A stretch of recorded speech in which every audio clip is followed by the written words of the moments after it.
Shalom. First and foremost, I'd like to start off by giving all praises, honor, and glory to Yahweh, Bahasham, Yahushai, Bahasham Chakwadash. Double honors to the elders and apostles, a great millstone, and every will. Peace and blessings to the elect of Israel. Shalom and above all. So, like you're back at it with another lesson through the spirit and power of Yahweh, Bahasham, Yahushai. Lord's what this video is edifying. And I'm just going to get right into it, man. Spirit's on me. And I don't want to miss these precepts. All right, but the topic of discussion is practicing gratitude, man. And this came up in the spirit because I was taking a shower and I was thinking to myself, I'm like, there's a lot to complain about, yeah, okay, but at the same time, there's a lot to be grateful for, man. All right, and then I was just thinking about it, and I was thinking to myself, I don't love my life. You know what I'm saying? Scriptures say you're not supposed to love your life. You're supposed to hate your life, But at the same time, I am grateful for the stuff that I do have in my life, And when I was saying that to myself, when I was going down the list of all the stuff that I was grateful for, it made me feel better. And, the spirit was on me. I was like, I could do a lesson on this. So without further ado, man, I'm just going to get some precepts and we're going to get into it, Lord willing. This is Psalm 68:19. It says, "Blessed be the Lord, who daily loadeth us with benefits, even the power of our salvation, Selah." All right. So it says the Lord daily loadeth us with benefits, man.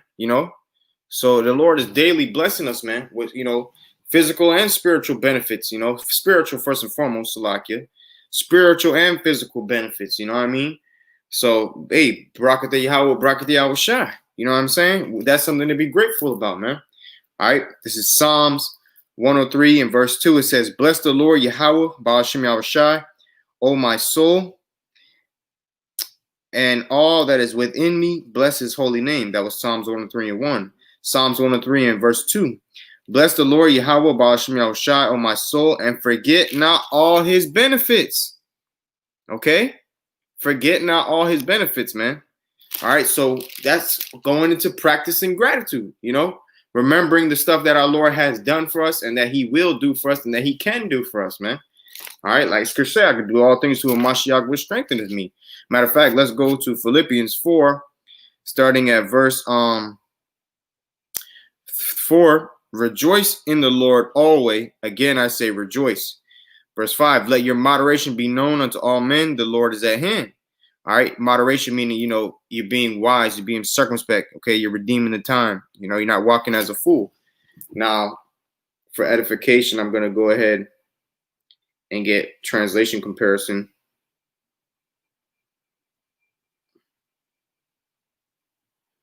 All right.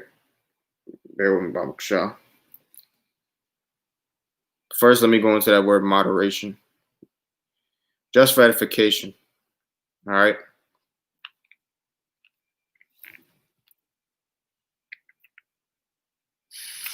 Strong's G 1933. Epi case. Epi case. All right. And it says, "Seeming suitable, equitable, fair, mild, gentle." All right. Appropriate, implication, mild, and gentle, moderation, patient.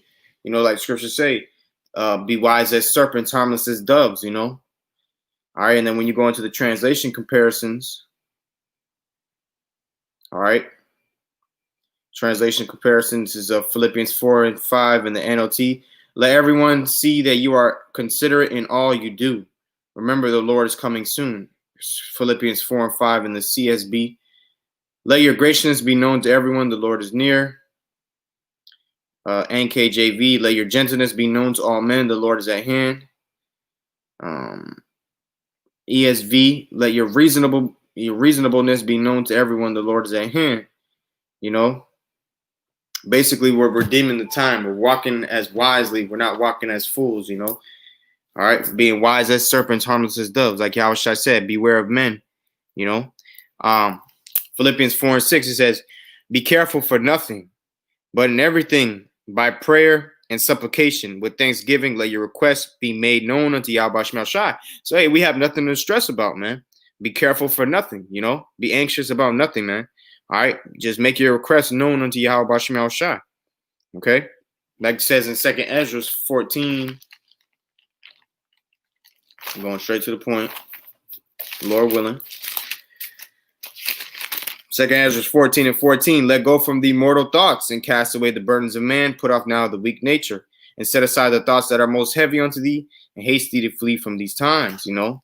So that's the point on there right there. We got to let go from us mortal thoughts, man. Philippians 4 and 6. Be careful for nothing, but in everything by prayer and supplication with thanksgiving.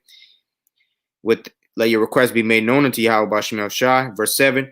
And the peace of Yahweh B'Shem Yahushai, which passeth all understanding, shall keep your hearts and minds through Mashiach Yahushai. Or Slakia, and the peace of the Most High, which passeth all understanding, shall keep your hearts and minds through Mashiach Yahushai. Verse 8. Finally, my brethren, whatsoever things are true, whatsoever things are honest, whatsoever things are just, whatsoever things are pure, whatsoever things are lovely, whatsoever things are of a good report, if there be any virtue, if there be any praise, think on these things. And ultimately, that's the scriptures. You know, the scriptures are all of those things, man. Okay. And when you sit back and you think about it, the Lord has given us the knowledge to understand these scriptures. That is a great reason to have gratitude of that alone.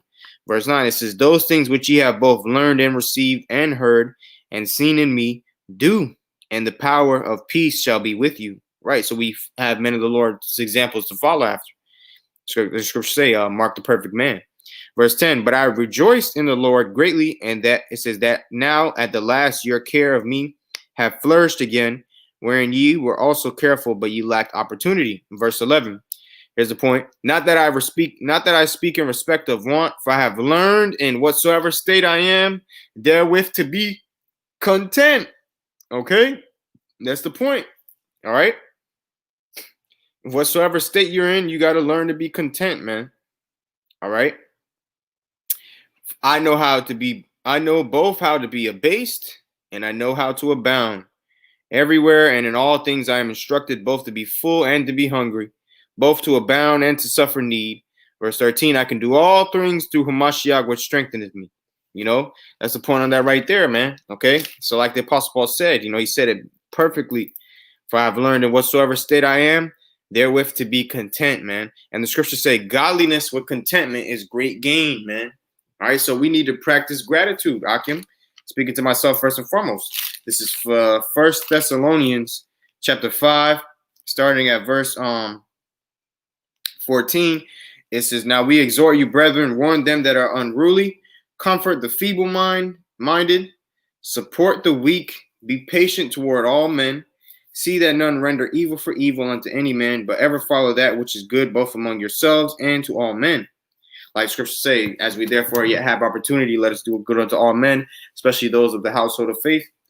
Verse 16, it says, rejoice evermore. Rejoice evermore. Okay? So we are to be rejoicing, man. And a part of rejoicing is to have gratitude. Okay? Gratitude will help you rejoice. Pray without ceasing. It says, in everything give thanks, for this is the will of Yahweh in Mashiach Yahushai concerning you. So in everything we ought to give thanks. Okay? We ought to be thankful for whatever comes upon us, man. Like it says in Sirach 2, the second chapter. Sirach 2, starting at verse 1, my son, if thou come to serve the Lord, prepare thy soul for temptation. Right, you got to prepare your mind because you will be tried. Verse 2, set thy heart aright and constantly endure and make not haste in the time of trouble. Like we just read earlier in Philippians, the 4th chapter, be careful for nothing. All right, it says, verse 3, cleave unto him. All right, Sirach 25 and 12 tells you what it means to cleave unto the Lord. All right, it means to have faith. All right, scripture says faith is the beginning of cleaving unto him. Cleave unto him and depart not away, that thou mayest be increased at thy last end. So through us having that faith in Yahweh B'Shem Yahushai, we're going to be increased at our last end, man. And that's another reason to have gratitude, because the Lord has given us the gift of faith. Verse 4, and you see how easy it is to go down the list and, you know, mention certain things where you could be grateful about, man. It says, whatsoever is brought upon thee, take cheerfully, and be patient with thou art changed to a low estate. For gold is tried in the fire, and acceptable men in the furnace of adversity. That's the point, man. 1 Thessalonians 5 and verse 18. And everything give thanks, for this is the will of the Most High in Mashiach Yahushua concerning you. Okay? That's the point on that right there, man. All right, we have to practice gratitude. You know, we have to practice gratitude. I'm speaking to myself first and foremost, man. And this is what's profitable for us, man, because we're already catching enough hell in the flesh, man. So you don't want to keep adding to your burden, so to speak. All right? This is Sirach or Ecclesiastes chapter 30, starting at verse 21. Give not over thy mind to heaviness, and afflict not thyself in thine own counsel. All right. So, a part of what helps you to not do that is to practice gratitude. All right. The gladness of the heart is the life of man, and the joyfulness of man prolongeth his days. Love thine own soul and comfort thy heart. Remove sorrow far from thee, for sorrow hath killed many, and there is no profit therein. Right. So to basically be sorrowful and upset for nothing, there's no profit in that. Okay. To just always be moping and groping. Yes, we are in the house of mourning, but there's balance, man. All right. The Lord is balanced, man. Okay. Yeah, you're going to catch hell, but sometimes the Lord's going to throw you a bone every now and then too. It's all about balance. All right. And even when you are catching hell, even though you are in the house of mourning, doesn't mean you still can't be have gratitude. And let's prove that. Let's prove that. This is go to the book of Acts. All through the Spirit, man. Acts chapter 5, starting at verse 40. And to him they agreed, and when they had called the apostles and beaten them, they commanded that they should not speak in the name of Yahushua and let them go. And they departed from the presence of the council, rejoicing that they were counted worthy to suffer shame for his name. And daily in the temple and every house they ceased not to preach, not to teach and preach. They ceased not to teach and preach Yahushua Mashiach. So the point that I wanted to get was saying that they rejoiced that they were counted worthy to suffer shame for Yahushua's name, man. Call Laim La Yahweh. So just because you're in the house of mourning doesn't mean you still can't practice gratitude, man. Okay? Like we just read back in Sirach, the 2nd chapter, whatsoever is brought upon thee, take cheerfully and be patient with thou art changed to a lower state.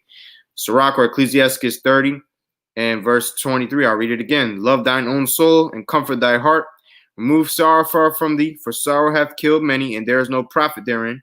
Envy and wrath shorten the life, and carefulness bringeth age before the time. And that's the thing. If you're envying someone, that means you lack gratitude for what you already have. Okay? And the scriptures talk about emulations. All right? That's a work of the flesh, man. Let's go and get it. This is Galatians 5. Let's go to the blue letter real quick. All right, I'm going to cue it up on the screen, Lord willing. Scripture say envy and wrath shorten life, man. All right, and that's a work of the flesh, man. So, of course, it shortens your life, You sow to the flesh, you shall of the flesh reap corruption, roughly paraphrasing. All right, and you over here, you envying the next man. You want to look at the next man and what he has, and you want to envy that. But you need to look at the stuff that you have, man, and be grateful for the stuff that you already have. Okay? This is Galatians 5 and 19. Now the works of the flesh are manifest, which are these: adultery, fornication, uncleanness, lasciviousness, idolatry, witchcraft, hatred, variance, emulations, wrath, strife, seditions, heresies, envyings, murders, drunkenness, revelings, and such like, of the which I tell you before, as I also have told you in time past, that they which do such things shall not inherit the kingdom of the Most High. So if you're having emulation, okay, in wickedness, you will not inherit the kingdom of the Most High unless you repent. So, hey, if you don't have gratitude, you're really technically going off, man. All right, now let's go into the word emulation. All right.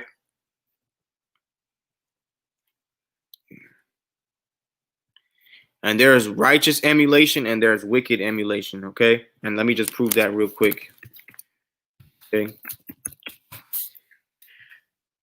For the scoffers. This is Romans 11 and 14. It says, if by any means I may provoke to emulation them which are my flesh and might save some of them. This is talking about the Apostle Paul saying he's going to provoke the circumcision, all right, the Jews who knew they were Jews, to emulation, when they would emulate or have emulation against the Israelite foreigners who followed after the ways of Yahushua.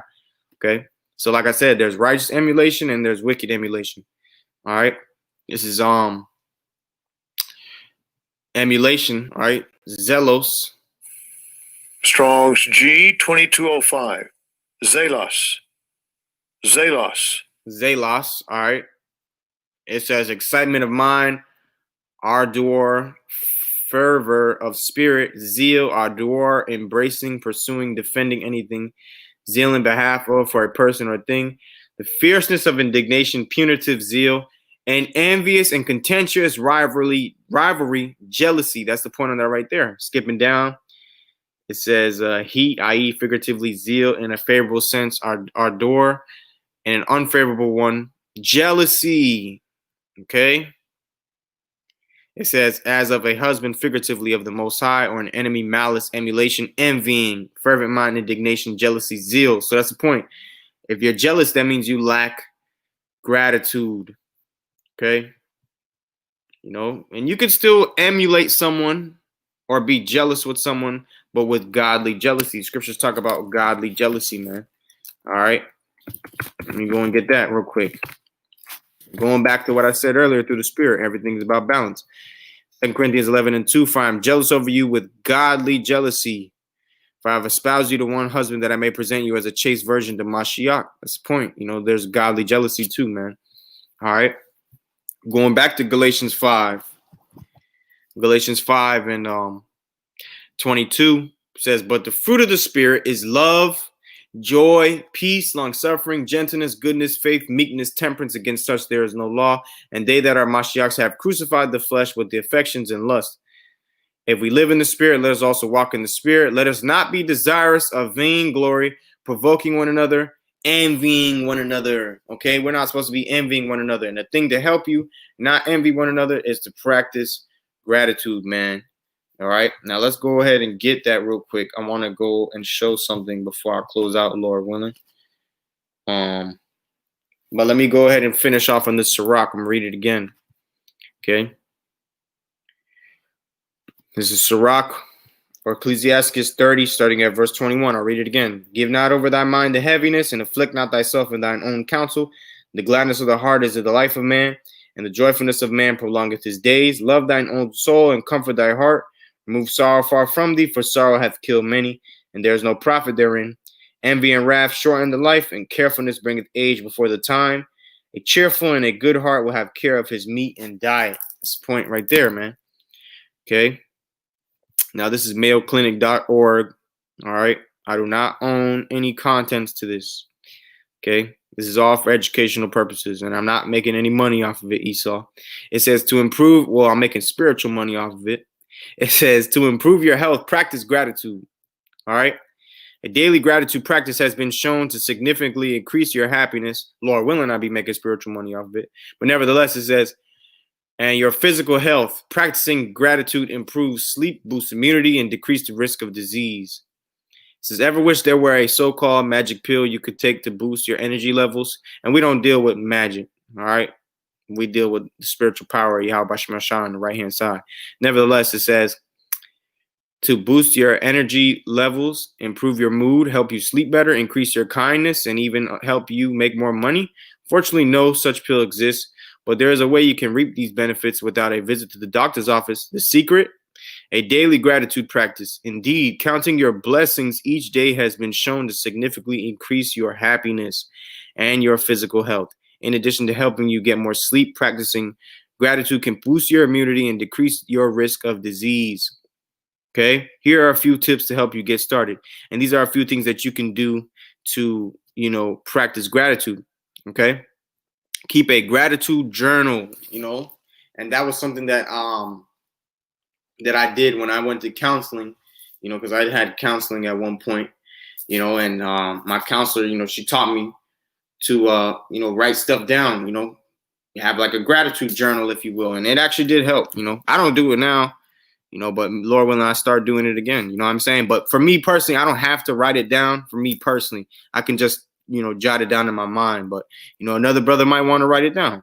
It is what it is. It says, keep a gratitude journal.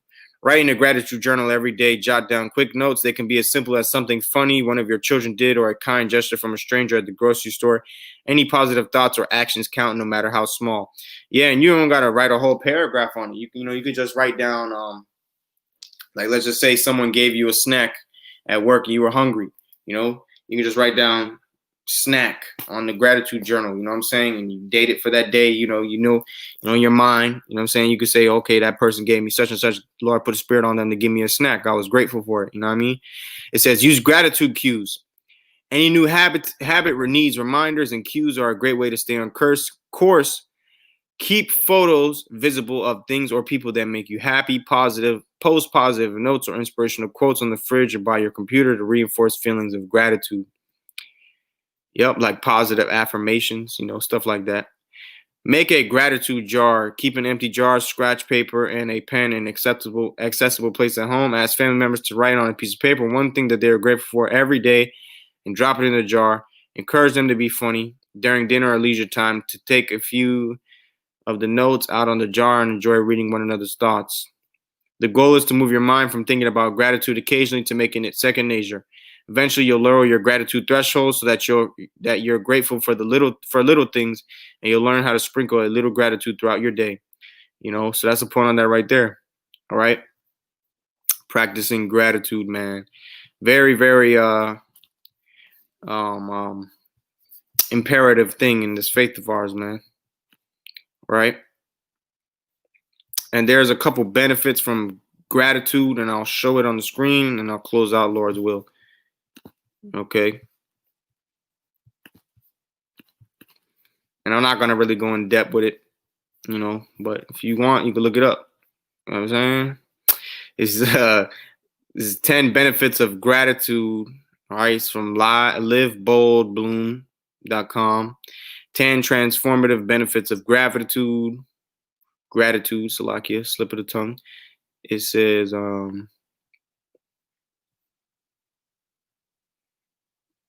gratitude improves your mental health and well-being. Gratitude helps you savor positive experiences. Gratitude helps you cope with stress and life difficulties. Whatsoever is brought upon thee, take cheerfully and be patient with our change to a lower state. Also read back in 1 Thessalonians 5:18. I'll read it again through the Spirit. 1 Thessalonians 5:18. In everything give thanks, for this is the will of the Most High and Mashiach Yahushua concerning you. Okay. It says gratitude boosts your confidence and self-esteem. Gratitude fosters empathy. And I want to actually get in depth with this one. It says gratitude inspires you to be less materialistic and more inclined to help others. As you focus on your own blessings, you become keenly aware of what other people don't have. So that's the point of that right there. Verse 6, not verse 6, Salakia, point 6. Gratitude improves your physical health. Gratitude, Salakia, of course, man. Gratitude gives you a better night's sleep. Gratitude fosters resilience. Gratitude strengthens relationships. And the last one, gratitude enhances mindfulness. Okay, it says whenever you find yourself pulled away by distractions, negative news, or mental ruminating, Salakia, let me look up that word, ruminating. Ruminate, think deeply about something, all right? To think about something. Meditation. Turn your attention to gratitude instead. Focus on everything around you that you can see, hear, smell, taste, and touch that you feel grateful for. And even just your senses alone. The fact that you can see, the fact that you can hear, the fact that you can taste, the fact that you can smell, that is something to have gratitude about, because when you're sick and you're stuffed up, your nose is cloggy or whatever, you might have an earache, so on and so forth. Your hands might be numb. Once that finally comes back, the Lord finally heals that ailment. You're like, oh man, I could breathe now, and it makes you appreciate when you're not sick. You know what I'm saying? It says, the chair you are sitting in, the sun streaming in the window, the smell of coffee brewing, the taste of food you are eating, the sound of the wind in the trees. How often we take these simple but glorious things for granted. When you focus on the good things that are right in front of you, you can fully experience and appreciate the moment without suffering or distraction. You savor the beauty of right now and all the simple blessings packed within this moment. And that's the point. And these are more points you can do to like gratitude, to practice gratitude. It says keep a gratitude journal and add it to every evening before bed. Write a love note to your spouse or partner and tell them how grateful you are for him or her. Before you eat, express silently or out loud gratitude for the food you are eating. Savor the food as you are eating it. Feel grateful for the beauty of the natural world around you. Say thank you to all the service people in your life, like the mail person, the grocery clerk, etc. Call your friends and tell them what you love about them. Perform a random act of kindness every day. Think about losing the people and things you love and what you would do and what you would miss about them. You know, these are all ways you can practice gratitude. It says acknowledge and praise someone at work who has done a good job. Let your parents know how much you appreciate them and all they have done for you. And that is actually scriptural right there. That's scriptural. Let me get the precept on it. Okay. And it does feel good when you tell your parents, you know, for brothers who might have a good relationship with their parents, you know, when you tell them, you know, the stuff that you're grateful for and how you're grateful for about them, you know, being in your life, roughly paraphrasing, you know, that's actually scriptural. Let me get the precept on it, Lord willing.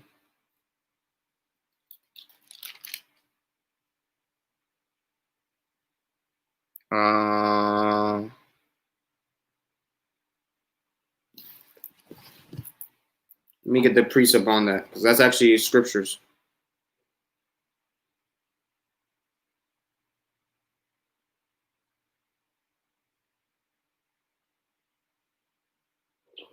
Sirach or Ecclesiasticus chapter 7, starting at verse 27. Honor thy father with thy whole heart, and forget not the sorrows of thy mother. Remember that thou wast begotten of them, and how canst thou recompense them the things that they have done for thee? You know, so going back to this point right here, let your parents know how much you appreciate them and all they have done for you. All right. Sirach 7 and 27 through 28. It says, think about all of the people who have helped you and given you opportunities along the way. Have a gratitude moment with your family when you each express your blessings. Ponder all of your personal strengths and aptitudes and feel grateful for them. Make a gratitude board, pasting images on it of things you are grateful for. Make an effort to find the positive in difficult situations. Sirach 2 and 5, when thou art acceptable man and tried in the furnace of adversity. Also Sirach 2 and verse 4, wheresoever is brought upon thee, take cheerfully and be patient with thou art changed to a lower state. Verse 5, for gold is tried in the fire, an acceptable man in the furnace of adversity. So the point being, whatsoever is brought upon thee, take cheerfully. Spend less time watching the news, suffering the net, and hanging out on social media. You know, and this is for people in the world, you know what I'm saying? Because when they watch the news, you know, the news is negativity to them. But for the men of the Lord, when we be those men, you know, watching the news is a delight because it helps to show you that the doom and gloom of the scriptures, the prophecies is coming to pass, you know, which is something to be having gratitude about. You know what I mean? But that's really the point. Hey, Lord's what the video is edifying. Call like double honor to the elders and apostles, great Muslim, every will. Peace and blessings to elect Israel. Shalom and a Baba Ball.